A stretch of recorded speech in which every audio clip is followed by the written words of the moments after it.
Alright everyone, welcome back to my YouTube channel. Now, it has been a while, obviously, since I've set up my camera in a desk setting and filmed a video. It's been a while in general since I've filmed anything.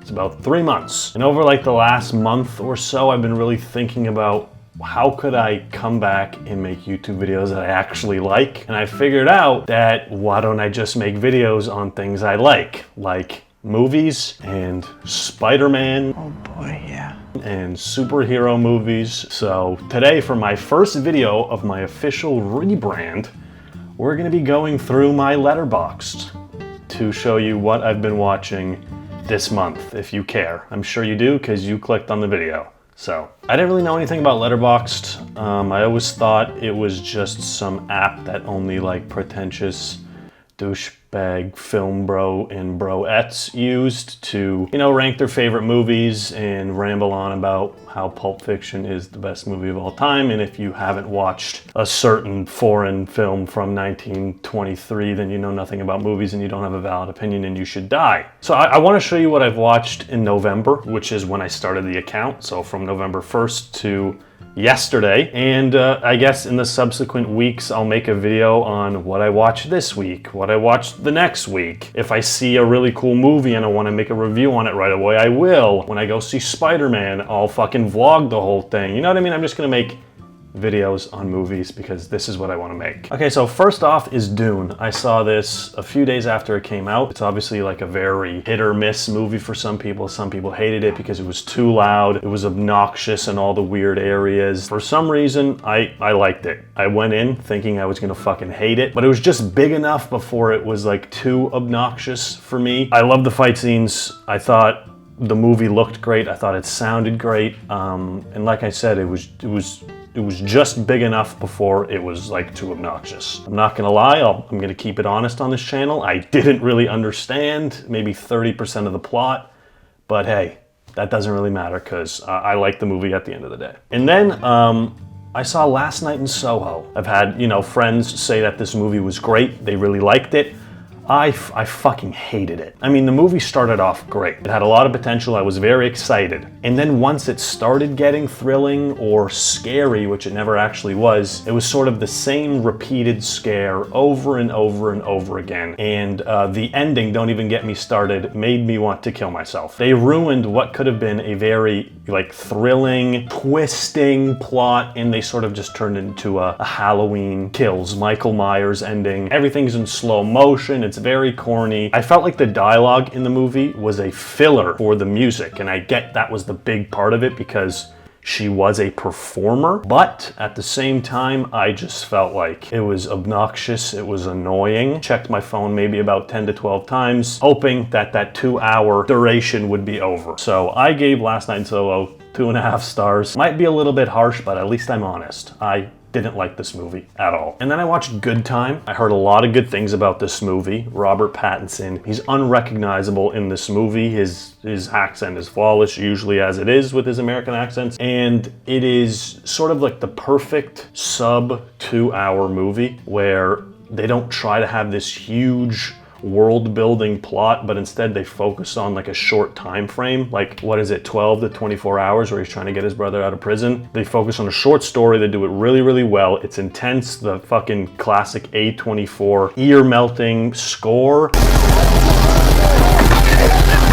I gave it 4.5 out of 5. I would have gave it 5 stars, but I felt like the pedophile vibes that he gives off, I just felt were unnecessary. I know like these things have to happen in movies and we don't necessarily have to like every character in each movie, but I felt like it was just weird. I get it, he's desperate and he's doing whatever he can to get his brother out of prison, but after that he still carries on this sort of infatuation for this 16-year-old girl, and it's gross. It really is gross. I thought his character was good. He had some redeemable qualities. He loved his brother, but in the end you just realize he's kind of a selfish douchebag and he's disgusting. And I ended up hating it. But the movie was great.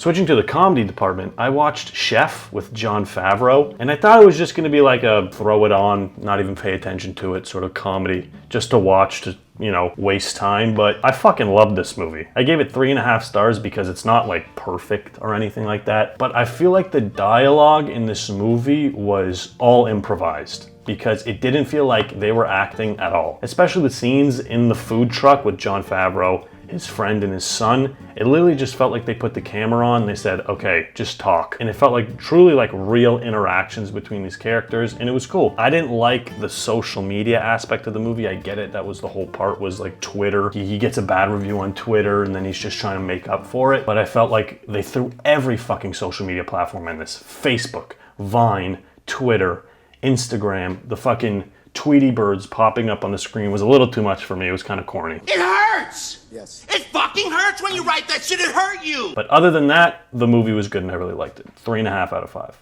And then I watched The Eternals, which, let me get into The Eternals here. The fucking critic reviews for this movie are absolute bullshit, right? All this forced diversity, forced inclusivity, it's all bullshit.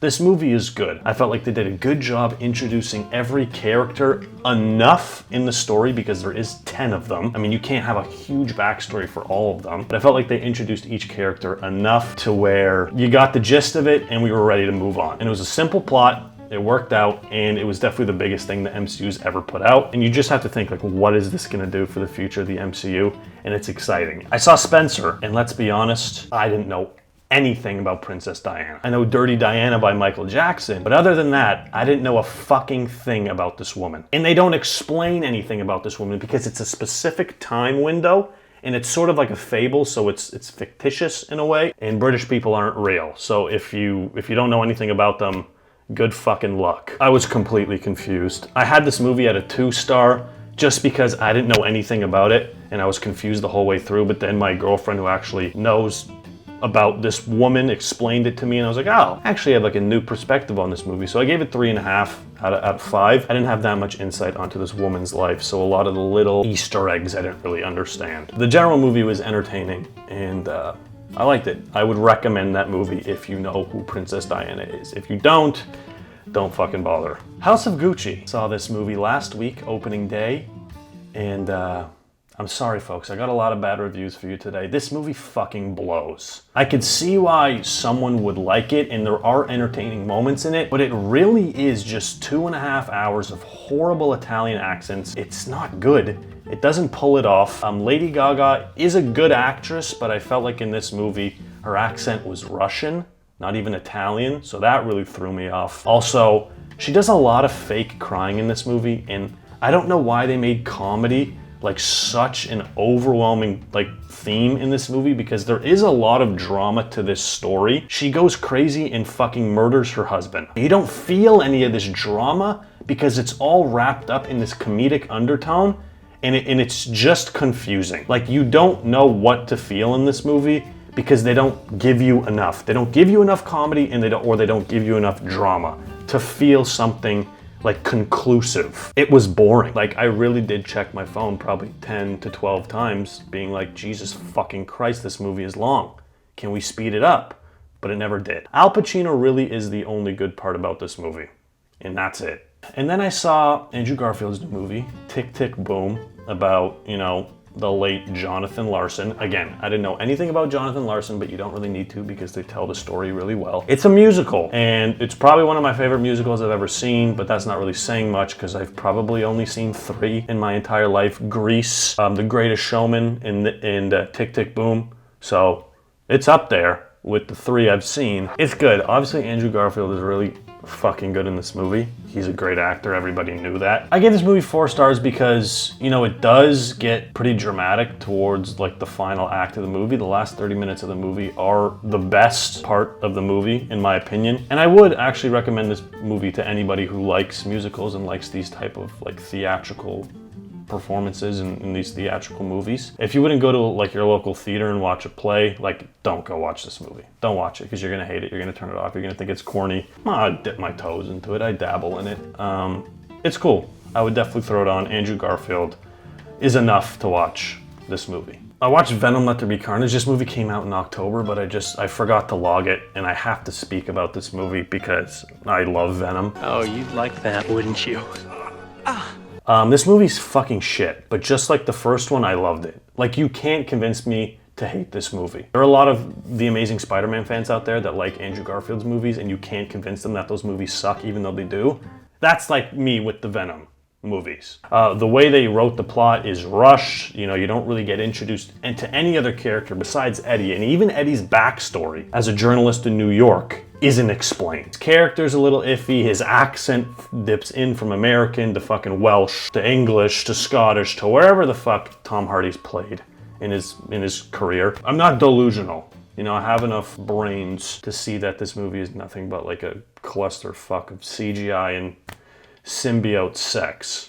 But if you like comic book movies, it's a must-see, and it's especially a must-see if you plan on watching Spider-Man No Way Home, which we all do. Let's be honest, who the fuck's not going to see that movie? If you're not going to, you have mental illness. That's okay, I do too. That's the video. I mean, if you don't like these videos, sorry, you can unsubscribe, you can unfollow me, whatever. I will be reviewing all 7, maybe even 8 Spider-Man movies that have come out leading up to No Way Home. So watch out for that, because I will be starting that very soon in December. And yeah, if you have any other ideas, let me know. Put them in the comments down below.